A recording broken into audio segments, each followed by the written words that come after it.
Dobre, takže príjemné už popoludne, respektíve po obede a rád by som vám predstavil takú nejakú prípadovú štúdiu, respektíve taký nejaký svoj projekt, ktorý som implementoval, respektíve ktorý som robil v našej spoločnosti. Pôjde o implementáciu princípov štíhlej výroby a ich prínos pre spoločnosť. To znamená, že nielen v rámci logistiky, ale aj v rámci možno výrobných procesov a nejakých benefitov, ktoré sa z toho dajú nejakým spôsobom využiť. Krátko len tak o mne. Pracujem pre spoločnosť ZF Bohg Metal Slovakia, ktorá sídli v Trnave a je dodávateľom pre automobilový priemysel. Vyrábame gumokovové diely pre rôzne spoločnosti. A moja pozícia v tejto firme je vedúci výrobného fraktálu, kde mám na starosti zhruba 115 ľudí a 2,4 miliónový obrat v rámci mesiaca. Niečo o ZF. ZF koncern ako celok. Nie sme len Bohg závody, ale sme, keď niektorí možno poznáte automotív, Sachs, Lenk systémy a iné koncernové závody. Máme 121 závodov v 27 krajinách. Pracuje pre našu spoločnosť, respektíve pre náš koncern 72 000 pracovníkov. A čo sa týka Európy, alebo čo sa týka toho portfólia dielov, ktoré dodávame, tak dodávame väčšinou komponenty pre podvozkové sústavy, či už sú to rôzne tlmiace elementy, rôzne čapy, rôzne silembloky a podobne. A v rámci tohoto balíka, ktoré v autách nájdete, sme tretí najväčší dodávateľ v Európe a 8. najväčší v celom svete. Na Slovensku máme 3 závody.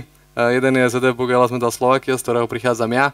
Ten sídli v Trnave, druhý je ZF Sachs, ten sídli taktiež v Trnave a ďalší máme v ZF Leviciach. A čo to je štíhla výroba? Niektorí možno z vás viete, niektorí nie. Tá štíhla výroba, kedy sa datuje jej vznik alebo jej začiatok, je ťažko povedať. Keď poviem niečo o Taylorovi alebo keď poviem niečo o Fordovi, tak určite to budú pre niektorých známe mená.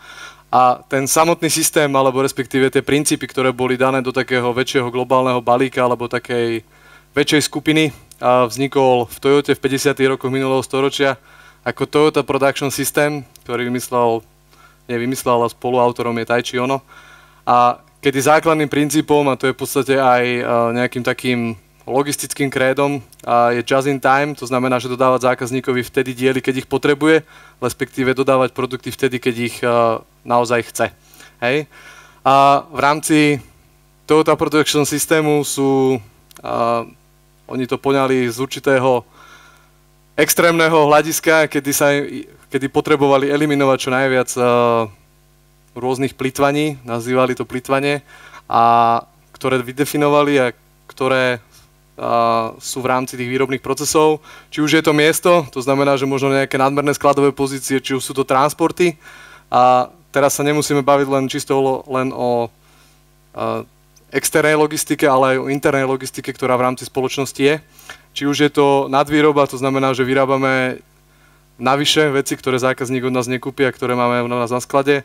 Čakanie, oprava na chyby, dlhé trasy medzi jednotlivými procesmi, stavy zásob. A čo je možno poslednú dobu najväčším nejakým takým potenciálom a aj najväčšou možnosťou niekam sa posunúť ďalej je využívanie ľudského potenciálu, respektíve nevyužívanie jeho.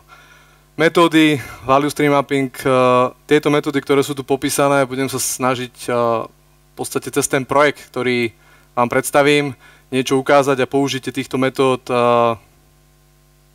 vysvetliť na príklade, ako to bolo a keď sa implementovali, ako to vyzeralo po tej implementácii. Prečo sme začali s implementáciou princípov štíhlej výroby? Ja to poviem tak, ako to vyzeralo niekedy u nás vo firme. My sme v podstate firma, ktorá pochádza z Nemecka, nemecký koncern a veľkú časť výroby sme k nám preskladnili. To znamená, že s tou výrobou sme k nám preskladnili aj tie zlozvyky, alebo respektíve ten systém výroby, aký bol v tej firme zažitý. A na to, aby sme sa posunuli niekam ďalej a aby sme niečo spravili s tým, ako to u nás vyzeralo, sme potrebovali niečo zmeniť a nielen možno nejaké inovácie v rámci technických možností, ale aj možno v rámci prístupu k tým samotným systémom, respektíve tým veciam, ktoré sa u nás v rámci výroby diali. Čo boli hlavné dôvody, alebo prečo sme to začali, bolo zvýšenie spokojnosti zákazníkov prostredníctvom zvýšenia kvality a presnosti dodávok. To znamená, že dodávať diely vtedy, keď ich naozaj zákazník potrebuje. Zlepšenie konkurencieschopnosti, zvýšenie efektivity a v tom hlavne merítku, keď pomer výrobnej plochy, respektíve tej produktívnej, na ktorej sa produkujú diely a vyrába, aby bol čo najväčší voči tým, čo sú nevýrobné priestory, ako sú napríklad sklady.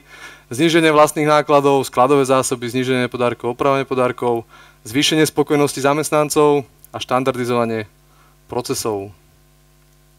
Jednou z tých prvých metód, ktorou začíname u nás projekt, alebo respektíve keď ideme niečo robiť, je analýza toku hodnot, value stream mapping. Poviem to tak, ako to ja vnímam. Je to mapa toku hodnôt, kedy mapujeme nielen procesné kroky, ale mapujeme takisto aj informačné toky, všetko to, čo musí byť urobené v rámci logistiky, všetko to, čo musí byť urobené v rámci možno tej ľudskej práce, ktorá sa na tých jednotlivých stanoviskách musí robiť. Čo je výhodou tejto mapy je, že vo väčšine firmách, keď robíte nejakú optimalizáciu alebo keď sa optimalizuje, tak sa snažíte optimalizovať len ten daný svoj úsek. To znamená, že keď hovoríme, ja neviem, o predpríprave materiálu, o montáži, o predmontáži, tak väčšinou ten zodpovedný, ktorý je za tú svoju časť, sa snaží optimalizovať len ten svoj, nejaký taký svoj podiel. Výhodou tejto mapy je, že nám mapuje celý tok materiálu, respektíve celý ten tok hodnôt, a to je v podstate od zákazníka všetky hodnoty, ktoré sú cez celú prevádzku, až po podstate po našich dodávateľov, ktoré sa dodávajú do firmy. A výhodou toho je, že sa dá robiť veľmi jednoducho, to znamená, že pero, papier alebo ceruska papier, najlepšie, lebo dá sa dobre gumovať. A potom, keď už je tá mapa hotová, tak prekreslenie cez Visio program. Čo je veľmi dobre vidieť na tej mape, sú hodnoty, ktoré v rámci výroby máme. A ja som tu len vyťahol z toho tie najzaujímavejšie, ktoré sú z pohľadu napríklad logistiky, a to je, koľko máme materiálu na jednotlivých medziskladoch. To znamená, že napríklad na skladoch medzi predmontážou, medzi montážou, medzi montážou a medzi zákazníkom, to znamená, že je tam len vycucnutá nejaká vstupná analýza, koľko bolo na ktorom sklade materiálu a v jakej hodnote. Je to vždy rozdelené na hodnotu, to znamená, že tuto dajme tomu peniazoch a tuto tá horná hodnota je v dňoch. To znamená, že nakoľko nám ten materiál samotný vystačí. V tomto prípade to bolo materiálu v rámci výroby od vstupnej brány po výstupnú bránu viac ako za 120 000 eur a jedná sa tu len čisto o jeden produkt, to znamená, že o jedného zákazníka, o jeden vyrábaný diel. A na to, aby som všetky tieto veci mohol urobiť, potrebujem nejaké nápady, ako to zlepšiť. Nazývame to kaizeny, sú to také nápady. Väčšinou, keď sa robí takáto nejaká mapa, alebo respektíve keď sa robí táto vstupná analýza, je dobré mať tam prizvaných všetkých ľudí, ktorí nejakou možnosťou alebo majú možnosť ponúknuť vám nápady alebo respektíve inovatívne myšlienky, ako čo zlepšiť. To znamená, že samozrejme musia tam byť pracovníci z výroby, to znamená, že oni najlepšie poznajú možno to, čo robia a vedia povedať, čo sa dá všetko zlepšiť, čo im robí problém. Musia tam byť možno pracovníci logistiky, aby vedeli pomenovať, čo z toho je naozaj nevyhnutné, čo sa dá zmeniť, čo sa dá možno robiť troška ináč. A musia tam byť pracovníci údržby, pracovníci inžinieringu, aby jednoducho všetci tí, ktorí určitým spôsobom môžu prispäť do tej zmeny, aby sa to jednoducho bolo to komplexnejšie, nebolo to len robota jedného oddelenia, keď to nazvem. Tak. Toto je pôvodný layout, alebo respektíve pôvodné rozmiestnenie strojov. U nás máme firmu, respektíve vyrábame gumokovové diely a v rámci našej divízii sme jediní tuto na Slovensku. A na vulkanizáciu dielov používame veľké vulkanizačné lisy. To je toto zariadenie. Predtým to fungovalo tak, že sa najprv navulkanizovalo na tomto stanovisku. Ten materiál z tohoto stanoviska sa odviezol sem na stanicu kalibrovania, respektíve na operáciu kalibrovania. Potom sa posunul ďalej na montáž. Vzhľadom na to, že tento diel bol nedotiahnutý úplne do konca, čo sa týka možno tej vývojovej fáze, tak sme sa posunuli do stavu, keď sme museli ten diel dodatočne kontrolovať. A a potom po kontrole ten diel sa zabalil do zákazníckeho balenia a odchádzal v podstate do výstupného skladu, kde sa potom exportoval priamo zákazníkovi. A toto je ten stav pred implementáciou tých pravidiel a možno pred implementáciou tých skúseností, respektíve tých znalostí, ktoré tí ľudia mali, ale aj to, že sme využili poznatky a tie metódy, o ktorých som hovoril. Veľmi dôležité pri týchto analýzach vstupných, keď mapujete vstupné dáta, je analýza toho, ako rýchlo vám dokážu robiť jednotlivé tie stanovišťa, aby sa vám nestalo, že keď zoptimalizujete jednu, tak vám to spomalí chod tých ostatných, respektíve naopak. Takýto návrh prišiel po implementácii nejakých pravidiel a cez štíhly layout, to znamená, že vulkanizácia tu, 2 kanbanové miesta na medzivýrobu, keď to nazvem tak, a priamo na kaliber, túto montáž, využitím toho, že sa tie kusy nemuseli nejako prenášať, prevážať a podobne. A robíme tu one piece flow a to one piece flow ide až tuto na kontrolu, kde sa ten diel už iba vizuálne skontroluje, zabalí a pošle preč. Týmto riešením, respektíve týmto rozdielom medzi týmto a tým prvým, ktoré tam bolo pôvodne, sme ušetrili zo 45 krokov to, čo musel ten človek robiť s tou paletou. Teraz si odmyslím tú manipuláciu s vozíkom a hľadanie vozíka a podobne, s tým, že teraz robí už iba 5 krokov. To znamená, že robí 5 krokov, nepotrebuje k tomu žiadny paletový vozík a jednoducho tú paletu len dopraví na takých vozíkoch, ktoré sú na 4 kolečkách a jednoducho iba potlačí. To znamená, že to je tá eliminácia toho plytvania v rámci možno rozpracovanej výroby, v rámci tých transportov a v rámci toho, že ten človek sa robil činnosti, ktoré nemusel. Takto to vyzerá naživo a bola veľmi dôležitá investícia na presťahovanie tých strojov, to znamená, že na presťahovanie toho, aby tie jednotlivé zariadenia mohli byť pri sebe, aby sa jednoducho ten návrh dal zrealizovať aj do tej reálnej fázy. To sa podarilo a teraz v podstate funguje tak, jak je to navrhnuté. A v štíhlej výrobe, alebo respektíve Toyota Production System, ako funguje, a je, že keď spravíte prvé zlepšenie, tak to prvé zlepšenie evokuje ďalšie zlepšenia. To znamená, že už aj na tento layout, ktorý nemá ešte ani pol roka, a už sú ďalšie návrhy, ako ich zoptimalizovať, ako to spraviť. Samozrejme, vždy, keď ideme robiť nejakú väčšiu zmenu, či už v rámci layoutu, alebo v rámci tej organizácie práce, je veľmi dôležité to skalkulovať, aby sme neplatili za niečo, čo sa nám neoplatí. Implementácia pravidel 5S, zlepšenie ergonómie na pracovisku, to je tiež jedna z metód, ktorá je momentálne možno, keď pozerám internetové stránky a pozerám nejaké propagácie rôznych školiacich stredísk, jedna asi top téma, respektíve top metóda, ktorá je asi súčasťou každej väčšej inštitúcie, ktorá ľudí školí. Je to veľmi jednoduchá metóda, ide len v podstate zbavenie pracoviska tých vecí, ktoré naozaj sú tam zbytočné a ktoré tam nepotrebujete a nehanie na pracovisku tých vecí, ktoré tam potrebujete a čo najergonomickejšie to tomu človeku pripraviť na tom pracovisku, aby s tým mal čo najmenšie trápenie. Keď to poviem tak, úplne zjednodušene a úplne laicky. A druhou, respektíve ďalšou dôležitou metódou je SMET, znamená Single Minute Exchange of Die, alebo každá minúta ťa môže zabiť, alebo všetko, čo je menšie pod dvojciferné číslo, je nejakým spôsobom plytvanie. A v rámci Toyoty majú 85% prezradených kratších ako je minúta. A ďalších 10% majú kratších ako sú 3 minúty a 1% majú kratšie ako je, teda kratšie ako je 10 minút. Hej. To znamená, že to je len pre porovnanie, čo je toto SMET. To není toto práca na týždeň ani na pol roka, to je možno na rok, na samostatný projekt. Ale my sme v rámci tohoto projektu spravili čisto len zmenu organizačnú, to znamená, že toho, ako ten človek robí. A kam chodí prevozík, kam chodí s paletou, a akú dráhu musí spraviť, koľko krokov musí spraviť. Tá vstupná analýza, keď sme analyzovali, spravil 1600 krokov. A 1,6 km, po optimalizácii pohybov, respektíve po zlúčení možno viacerých činností, ktoré ten človek robil do jedného, že spravil dve veci naraz, nerobil ich postupne, tak sa nám podarilo to o polovicu znížiť len na nejakých 800 krokov. To znamená, že ten človek sa menej nachodil, spravil vo výsledku presne to isté, ale stálo ho to menej úsilia, menej námahy a aj firmu menej času a menej investícií.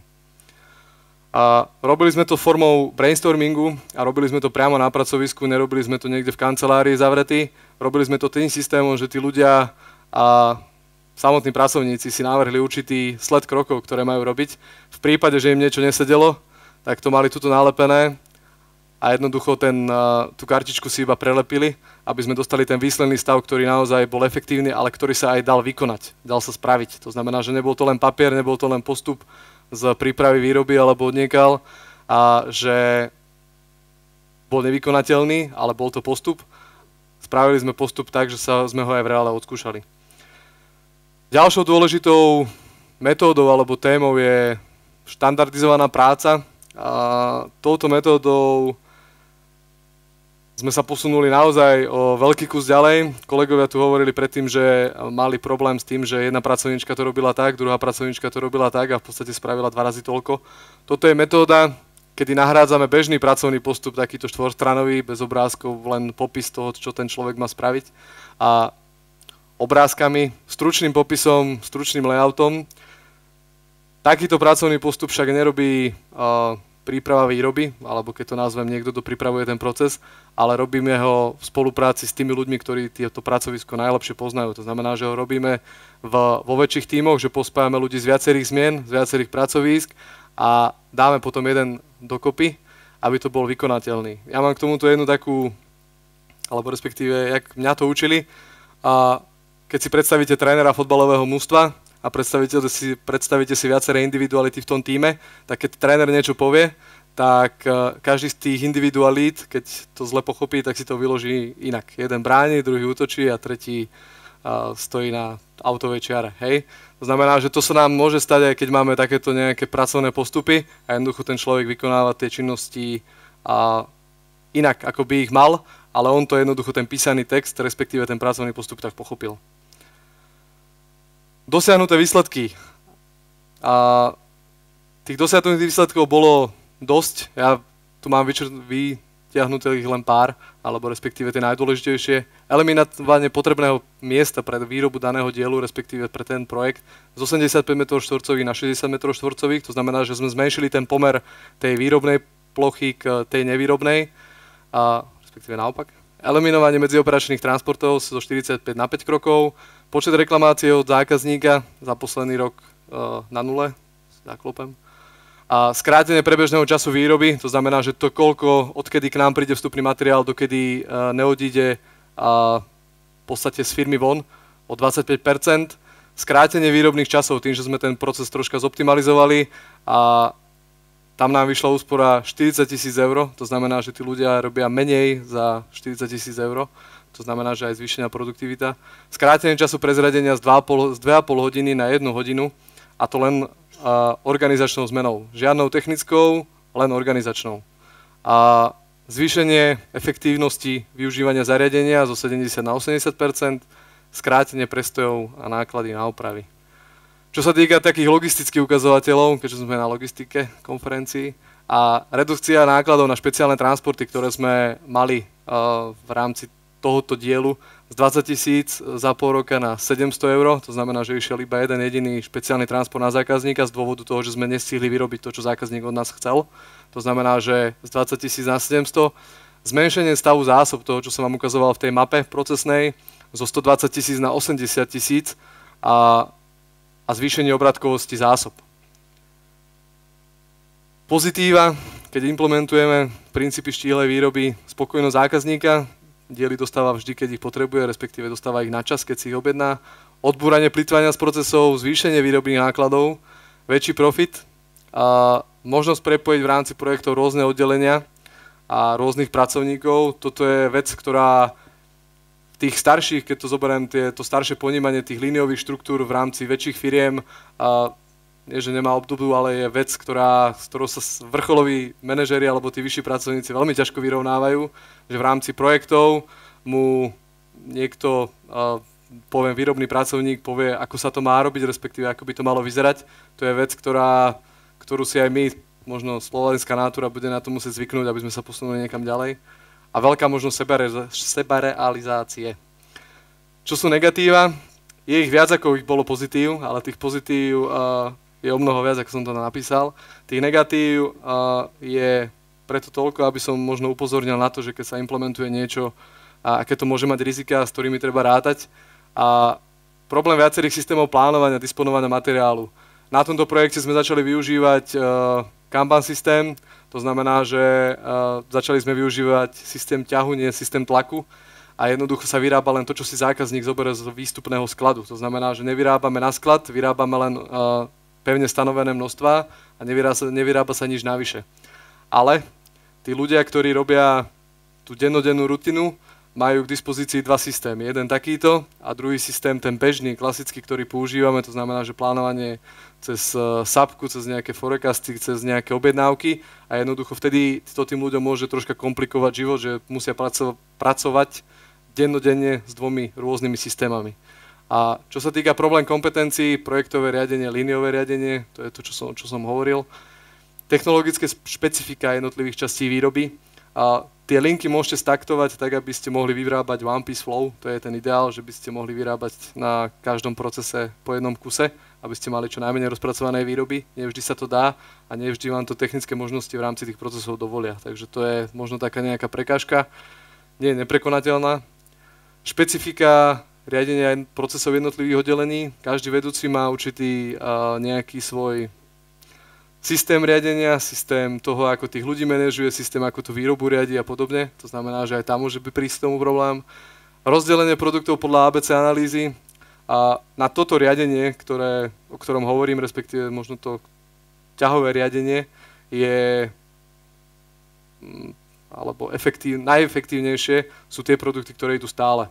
Ak máte vo výrobe 600 produktov, ktorých je 100 takých, ktoré môžete v rámci vyhodnotiť v rámci A alebo B, tak je to dosť veľký nepomer a potom môžete narážať na toto, že ak budete mať prerobenú 1/3 výroby podľa jedného systému a druhú 2/3 podľa iného systému, potom môže byť problém, čo sa týka možno nejakých kompetencií, čo sa týka možno toho riadenia tých ľudí a podobne. Časová náročnosť pre školy všetkých pracovníkov, tá štíhla výroba je dosť obsiahla a na to, aby sme od tých ľudí mohli dostať niečo, tak musíme im najprv ukázať, že čo to je. To znamená, že nie vždy to bolo jednoduché a nevždy sa to dalo a nevždy to bolo pre tých ľudí možno plnohodnotné. A veľký optimizmus na začiatku projektu, dlhodobý, krátkodobý. Keď robíte tú prvú vstupnú mapu, tak vám výjdu rôzne myšlienky, rôzne nápady, ktoré sú až úplne uletené, keď to poviem tak. A potom spravíte na to aj nejaký plán, ale potom zistíte, že buď to je neefektívne, alebo je to tak časovo náročné, že na to nemáte čas, alebo sa to jednoducho neoplatí. Alebo vám to zamietnú úplne niekde hore. Hej? To znamená, že asi tak. A v rámci mojej nejakej také aktivity mám takú stránku Produktívne.sk. Vzhľadom na to, že v rámci štíhleho manažmentu alebo štíhlej výroby je strašne málo informácií, keď to zoberiem na Slovensku, a veľa informácií ponúkaných skôr takej teoretickej rovine. A veľmi rád by som poprosil tých ľudí, ktorí majú nejakú možnosť tam prispieť a nejaké konkrétne projekty, nejaké konkrétne veci, lebo na tých sa ľudia najlepšie naučia, keď to uvidia. Slovenská nátura je taká, že ťažko zdieľa informácie a hlavne dobré informácie sa nezdieľajú. To znamená, že tie, čo môžu ponúknuť, posunúť možno konkurenciu niekam ďalej. Takže to je možno to, s čím by som ja rád nejak prelomil ľady v tomto smere, lebo naozaj, čo sa týka konkrétnych skúseností s projektov, pokiaľ nevycestujete do iných firiem, alebo respektíve nezúčastníte sa možno takéto konferencie, tak sa len ťažko dostanete. Z mojej strany všetko. Ďakujem pekne. Pán Martišovič, ďakujem pekne. Ďakujem. Pán Martišovič nám neumožnil padnúť do poobednej letargie ani štýlom, ani obsahom. Otázky, máme minútku, nech sa páči. Dobrý deň, prajem. Moje meno je Uhrová Monika. pracujem už dlhé roky v oblasti konzultácie, poradenstva, poznám teda aj vašu firmu. Čo sa týka tej prezentácie, je vidieť, že je urobený kus práce v štihlej výrobe. Možno ma trošičku prekvapili niektoré princípy, alebo ich zavedenie. Možno, že by sa dali robiť trošičku lepšie, keď zoberiem smet. Určite to bolo robené produktívne s týmom ľudí, ktorí majú do toho čo povedať. Smet, ale samozrejme sa dá posunúť aj niekde inde. To znamená, spraví sa videoanalýza, ľudia si optimalizujú svoj postup, ale zavádzajú sa prvky štihlej automatizácie. Čiže pracovisko sa snažím najprv vylepšiť z pohľadu low cost automation a z pohľadu rôznych prvkov nízkonákladovej automatizácie, možno z pohľadu ergonomických princípov, robím si ergonomickú analýzu. To mi tam trošku chýbalo.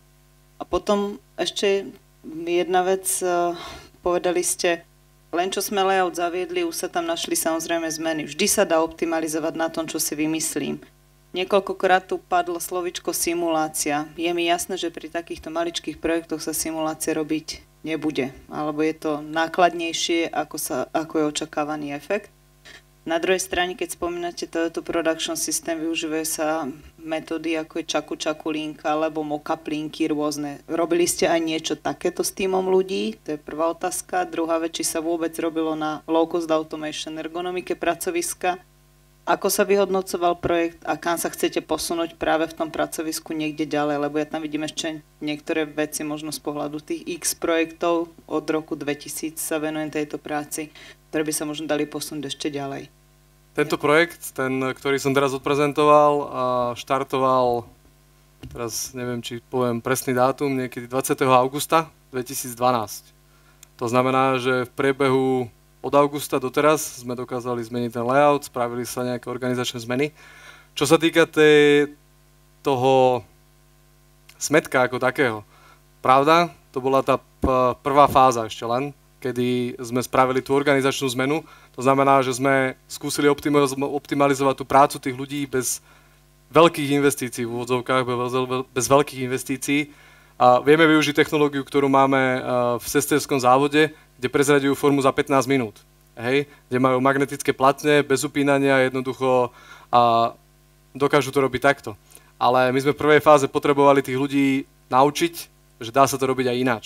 A dať tam nejakú technickú novinku alebo niečo istým smerom technických inovácií sa dá, ale nám išlo v prvom rade o posunutie tých ľudí, aby nám začali hovoriť svoje nápady, aby nám vedeli povedať, že takto je to lepšie pre mňa robiť, takto je to lepšie pre druhého robiť a dať nejaký kompromis, tak aby to robili všetci rovnako, aby to nerobili jeden za hodinu a druhý za dve.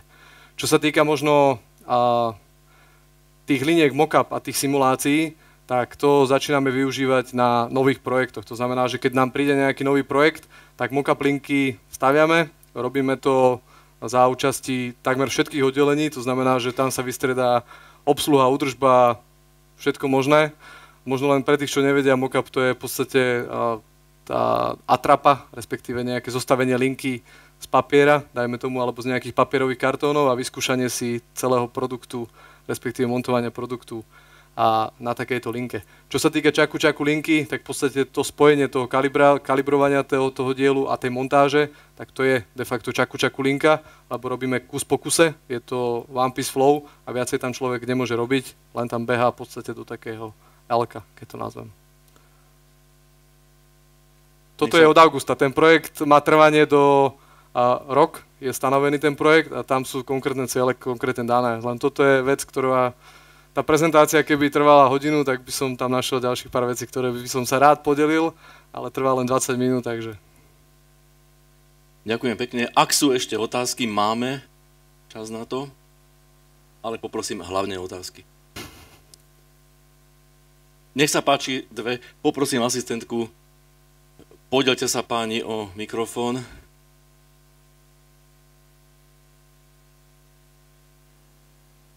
No ja nemám žiadnu otázku, ja len chcem doplniť, lebo ja poznám koncert CDF, že všimnite si všetci, aké tam vládnu pozitívne emócie. Tým, že sú ľudia vtiahnutí do toho procesu, tak veci sa menia. Keď len niečo šéf rozhoduje a plánuje a ľudia o tom vôbec nevedia, alebo sú s tým není stotožnení, tak to nefunguje. Ja vám len gratulujem a ďakujem. Ďakujem. Ďakujeme. A ešte jedna otázka bola tam hneď vzadu. Ja som mal jednu otázku, že akým spôsobom to vnímali ľudia, tieto zmeny, akým spôsobom to vnímalo vedenie. Či to bolo jednoduché tie veci presadiť, alebo skôr to bolo namáhavejšie. Lebo jedna vec je, ak tu kolegyňa hovorila, teória, a druhá vec je prax. Čiže robí to so 150 ľuďmi a robí to v teoretickej rovine, sú asi dve veci. A oveľa jednoduchšie je, čo som si všimol, keď k nám prichádzajú nové projekty, tak keď tá linka už príde nejako zostavená, tak tí ľudia sa na tom naučia a jednoducho tak vyrábajú. Keď už niečo pretvárate, to znamená, že robíte niečo inak, ako to už majú zažité pol roka, rok, to je jedno, a tak jednoducho už to vyvolá u tých ľudí určitú averziu, určitý problém, že musíme niečo zmeniť a prečo to meníme, však to, jak to bolo, tak to bolo dobré a jednoducho možno nevidia ten lepší význam. Takže už len to samotné presvedčenie do toho, že poďme niečo zmeniť, a poďme to sami od seba, nie, že tí ľudia by prišli, už teraz chodia tí ľudia a už majú kopu iných nápadov, ako to inak spraviť, efektívnejšie pre nich. To znamená, že to bola obrovská zmena medzi tým, čo bolo a čo je teraz. A čo sa týka možno vedenia, vedenie to vníma pozitívne, lebo sú tam tie čísla. Takže podporujú to, čo sa týka tých prínosov. Tie prínosy sú v takom stave, ako možno my to rozbiehame, možno niektoré firmy sú o 100 km ďalej, alebo možno niektoré sú o 1 000 000 km ďalej a je určite to vnímanie pozitívne, lebo sa to posúvame stále niekam dopredu. To znamená, že nejdeme smerom, že by nám tie projekty krachovali, alebo že by sme tie projekty museli presťahovať do Číny alebo niekam inam. Ak by boli ešte otázky, pretože máme čas, ak nie, tak poďakujem na záver pánu Martišovičovi. A ďakujem.